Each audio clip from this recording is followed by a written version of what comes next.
What's up? You tell us about your character. Okay. All right. Well, as I'm pretty sure we all know, I play Damian Wayne / Robin in Justice League vs. Teen Titans, and Damian. I like to classify this movie with the triple T's: teens, titans, and teamwork, especially teamwork. Because in the first two movies, we see Damian as learning good morals, justice, not vengeance, straying away from Ra's al Ghul, going over to Batman. In the second two, we see him start to trust others outside of his family, outside of Dick and Bruce. And getting to trust others is a big thing for him because he does not exactly... He's more of a lone wolf, as we said earlier, and he doesn't like being a part of a team because he feels that they get in the way. He calls a team a bunch of bumbling bozos who don't do anything. Exactly, and that's why he likes to work on his own.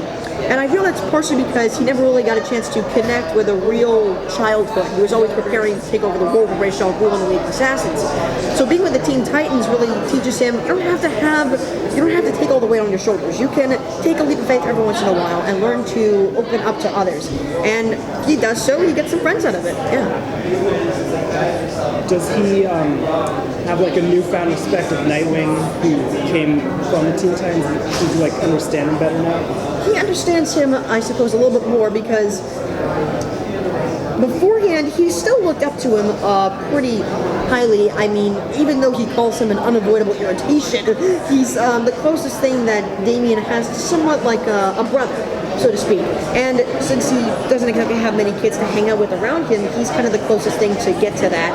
And being with the Teen Titans lets him open up to that even more. Are you yourself a lone wolf, or do you like being a person with people? I'm a social person. I love hanging out with people, although at times I like to take the lead a little bit, and I'm a little bit impulsive with that. So in a sense, I am like Damian that way. I do like to do things on my own sometimes when no one really I can see can try to help me out with it. But if I had the opportunity, sure, yeah, I like some help along the way. Damian has some of the best insults in all of them. Yeah, no kidding. Are they all written for you, or do you get to throw in something? Most of them are written for me. I have maybe suggested a couple, like the unavoidable irritation. Sometimes I call my sister that. Yeah, but most of the stuff I do have to give credit to the writers like Brian and James Tucker and Wes. Yeah, I mean, without them, especially also Andrea Romano in the first two films, Damian, I feel, could not have been his best. Yeah, they really helped me out with it. What's your favorite part of this movie? Favorite part of this film? Well, I take Taekwondo. I'm a martial arts person. I love all those action scenes. But I'd have to say that my favorite would definitely be, there's a carnival scene in the film where Damian gets to hang out with the Teen Titans and learn what it's like to be a kid and hang out with kids his own age, And he learns to open up to people a little bit more. So I really like to see that scene. What was the first time you ever saw Batman? What was that in? First time I saw Batman? Yes. I would have to say in the movies, really. The Son of Batman one, and also I guess The Dark Knight Rises. I saw him in those two. That was my first exposure to that. But I've always known about the DC Universe before. Did you ever think you would? I was gonna say, did you ever think you would play like Damian or Robin or any Bat character? Did I ever think I would? Yeah, Oh, when you hell first no. saw it. Hell no. I never thought that I would get this far.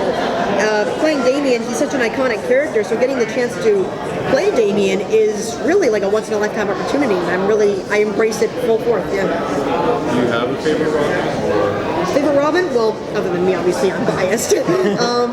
I would have to say I like Dick Grayson because he was really a good role model for the other Robins. What do you draw like Damian's arrogance from?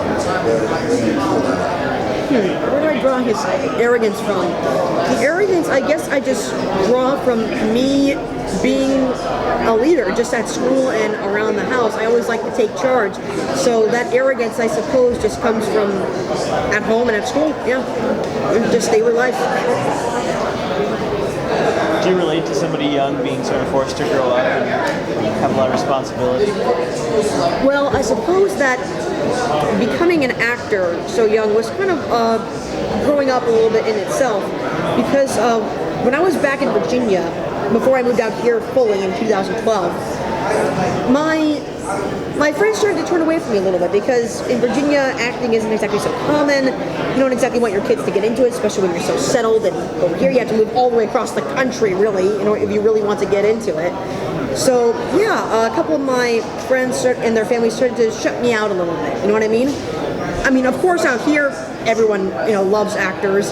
You can definitely see that. This is California, and I have lots of great friends out here, and I still had some good friends that stayed with me in Virginia. But yeah, being kind of facing that rejection early on and having to have the patience to wait for my time to come really kind of was a sense of growing up early on in a sense. It's a lot like Damien, who's A little bit, yeah. Except mine obviously does not involve swords and guns. Any other questions here? Is this your first time at like a convention, or have you been going more lately because of these films? Doing the voice of Damien really encouraged me to start going to more conventions. Beforehand, I saw them as just being too hectic, too crazy, didn't exactly want to go through all the push and shove like at Comic-Con. And to warm up for WonderCon, I actually went to BotCon early on, because I'm also I'm also involved in the Transformers series on Cartoon Network, Transformers Robots in Disguise. So I figured, what the heck, I might as well go to that as well. And facing that kind of warms me up to going to something as big as this. And I expected this to be even smaller because it was a sister version of Comic-Con. So when I got here, I was like, oh my god. It was really overwhelming the first year. But later on, as you start going to it more, it just kind of, it's second nature. That kind of thing. You dress up at all? Dress up? Sometimes I would love to dress up, but sometimes, I don't know, it's just, I always want to dress up, but I can never really find the good costume for it. So because you always, when you dress up, you want to look your best for it. You really want to portray the character, and I can never really find all the proper items for those characters. Could you and Jason talk about the relationship you'd have? The relationship with our characters? Well, we've definitely evolved further on, because as we see in the first films, the idea of justice not vengeance was very foreign to Damien, and he rejected it instantly, because he was raised so tightly by Ra's al Ghul's method of no one can stand in your way, you kill your enemies, you do what you have to do to complete your dreams. But Damien later on learns with Batman to kind of, there is a certain boundary that you cannot cross, which is justice, not vengeance. And he starts to accept that more, and he starts to accept Batman as more of a father as well, because he really just, as we see in the second film, he just says to him, a biological accident doesn't make you my father, and it sure as hell doesn't make me your son. And that's when he still had high ties to Ra's al Ghul, even though he's been with Batman for a while. And as we see later on in the story, he starts to create a bond more with Batman and with Grayson, and especially with the Teen Titans, because he's finally bonding with kids his own age. Yeah. I think you're the reason why the animated movies have been I don't really know if it's some sort of, I don't really know. I mean, I feel like the voiceover ones and the animated ones, it's kind of just more of what you expect to see, since basically, obviously, they've been around since like the mid-20th century. You see them in the comics, and they're so closely portrayed as they were in the comics, so it's obviously easy to see that in the voiceover realm. And live action is a little bit different, and at the same time, it's hard to portray exactly exactly those characters because the DC is a little bit more complex in that way. Yeah. Is there a superhero that you yourself would love to do live action for? Live action? Well, definitely I would have to say Damien in a way since I'm biased in that way. Maybe like in the future. In the future, I would definitely say Flash. I love super speed.